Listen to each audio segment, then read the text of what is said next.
So good evening to everyone. So is my screen visible and am I audible? Yes, sir. Yes, sir. Okay, thank you.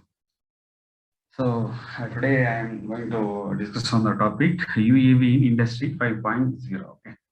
So the thing is, I'm basically an teaching profession. So I'll quickly complete my presentation and go with the more of the questions. And also I'm doing my research also in UAV. And during my studies, that is, the UAV is not in my subject, and the students came up with the project. So that was the first initiation of this particular UAV thing. And presently, I am handling the subject also UAV. So I am familiar with all the topics. So I'll just give the glimpse of the future. What are the problems that can UAV encounter? Okay. So now coming to the contents. So these are the contents we are going to discuss. First is what is Industry 5.0 and UAV market in 2030. And I'll briefly explain about the drone rules. That is, it was it was about 2 months ago it was disclosed. And next is the UAV systems elements and what's the limitations of the UAV and IoT, that is Internet of Drones. That also we will discuss. And next we will go with the applications of UAV. And finally, I'll go with whatever the works which I have done in the UAV with respect to the publication and the funded projects which I have completed.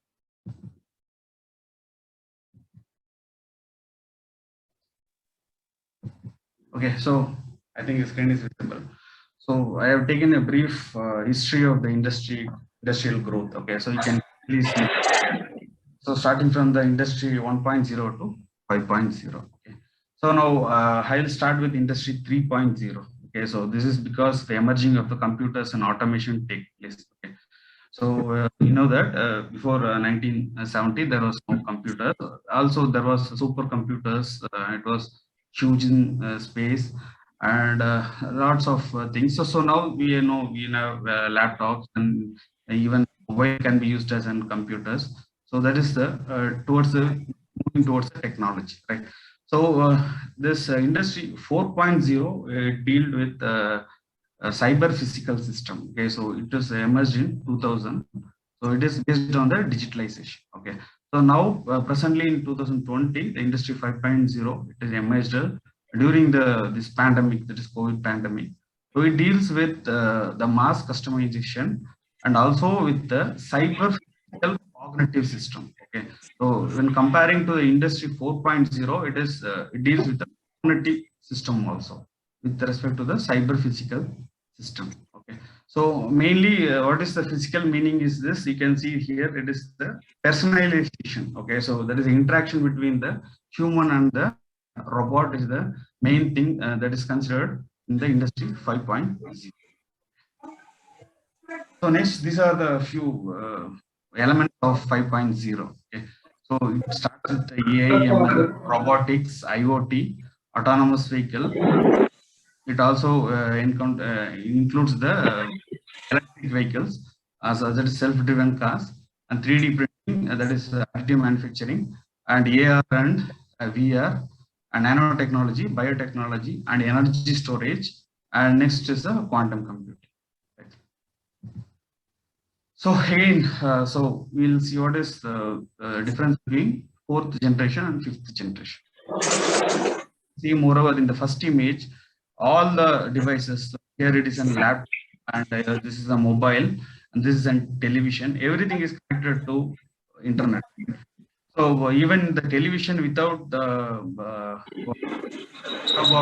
also, we can connect it to internet and we can easily view the channels. And similarly, in industry also it is there. So industry also, whatever the things that are connected, the machineries or the equipment that are connected to internet, so that it can be operated. Okay. So next, coming to the next figure. So here you can see mass production. Okay, so that is first is the mass production you can see.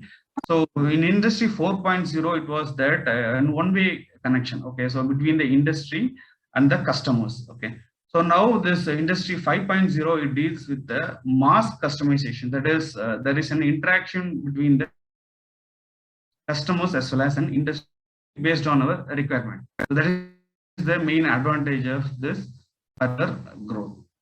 So next, coming to this third image. So this is an IoT platform. Okay. So here in the left hand side, you can see some hardware, and this is the middleware, and these are the applications. Okay. So you can see that is there's a lot of applications using the IoT platform. Even the educational database itself, it comes under the IoT platform, right? So similarly, the industrial applications also, it comes under IoT platform. Okay. So next is the technology enablers of Industry 5.0. This we have already seen the content. So this is pictorial representation. So first it starts with the industrial blockchain, and then it deals with the drones. So this is of our interest. Next is the exoskeleton. So this is again robots. Next is the additive manufacturing. That is 3D printing technology. So 3D printing technology is widely used in the different sectors. In aerospace industry also it is used. So the best example is SpaceX. So SpaceX is utilizing the most of the manufacturing using this additive manufacturing technology. So next is 5G and beyond. And next is your mixed reality, that is augmented reality and the combination of augmented reality and virtual reality. So again, this is an there is an again pictorial representation of Industry 5.0. What are the elements in this? Okay, so here you can see the main three elements is that first is human centric. Okay, so this is human centric. Next is sustainable, and next is resilience. Okay, so these are the three main elements, and we can see how it is connected. Okay, so first is you will move with the organization. So organization is the connection between the lead time reduction and the waste elimination. Okay, so lead time reduction is that we need a quick output, right? So next is your waste elimination. So waste elimination, it deals with the minimum that is wastage in that particular production or whatever the process is taking place. So next is how it is the resilience and human centric disconnected is what we have seen. So presently I'm in education. So this is the education, and next is the communication, and next is the leadership. So how this is connected is that this is system thinking and respect to the people. Okay, so this is the connection between the resilient and the human centric.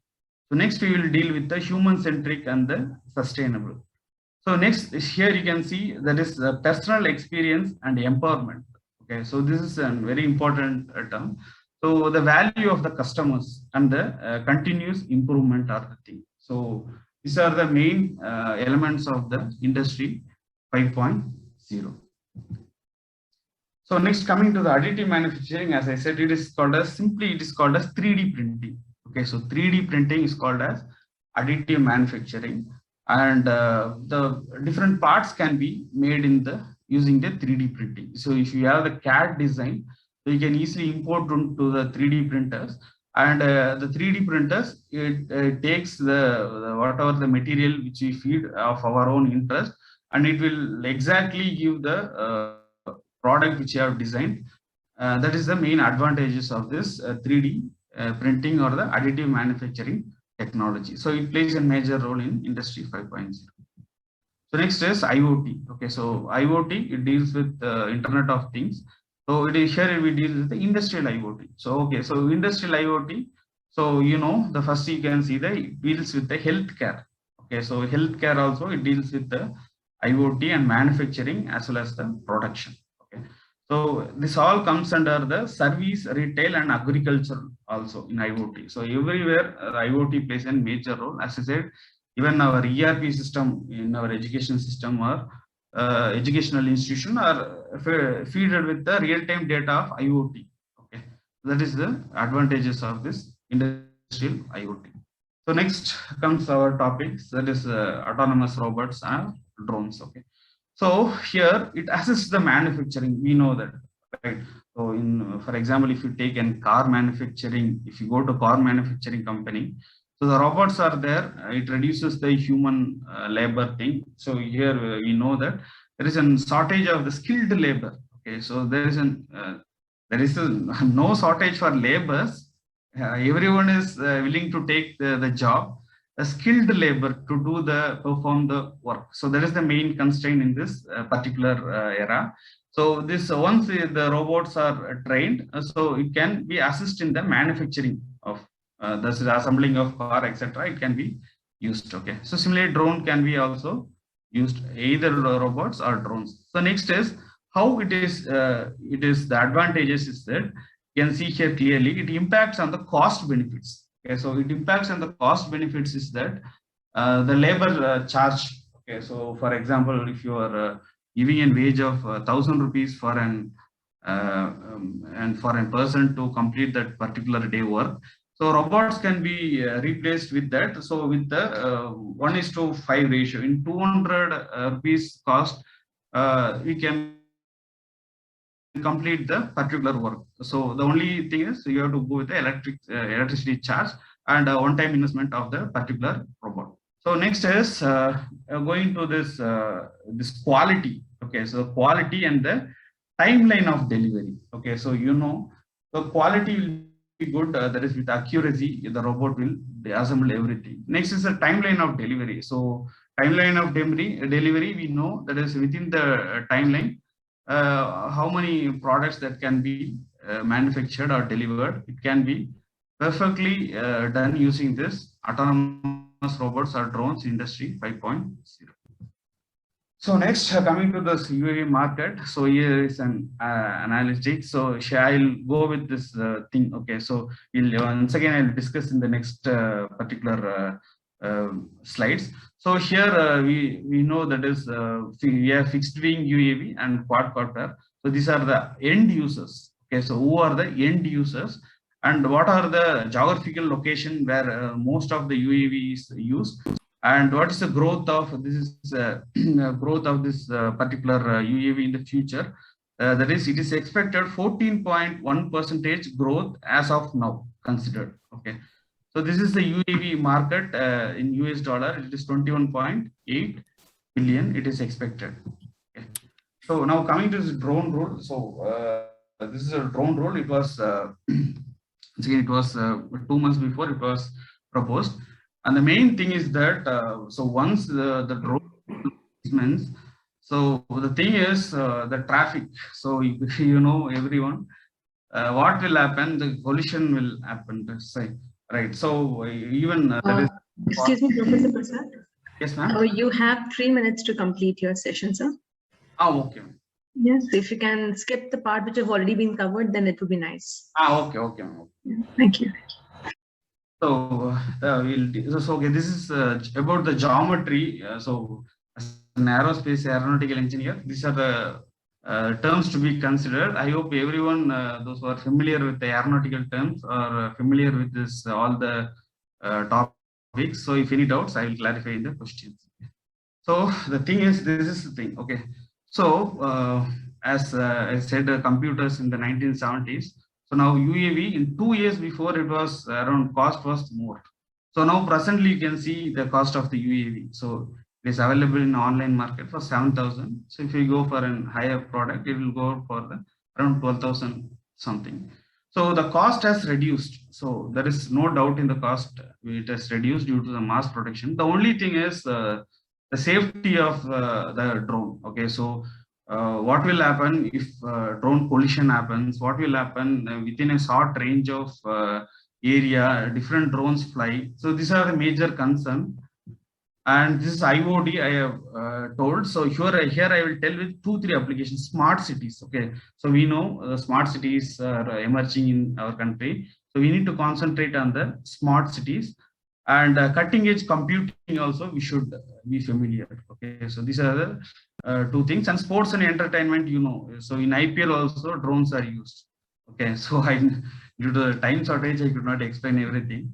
So anyway, the present thing is I am working with this thing. Okay, the solar powered UAV.